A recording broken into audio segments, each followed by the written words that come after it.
Explainability drift in AI models. Explainability drift is when the way an AI model reaches its decisions quietly changes over time. So the explanations you give users or regulators no longer match what the model is really doing. A simple way to picture explainability drift is to imagine a colleague whose written job description never changes. But over months, they quietly start doing a different job.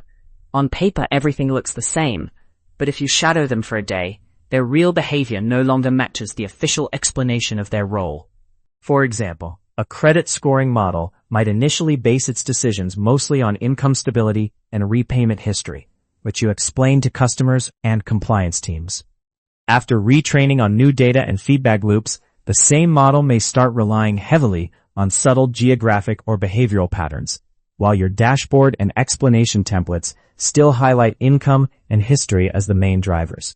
This is closely related to explainable AI, or XAI, where you try to keep the model's reasoning transparent over time.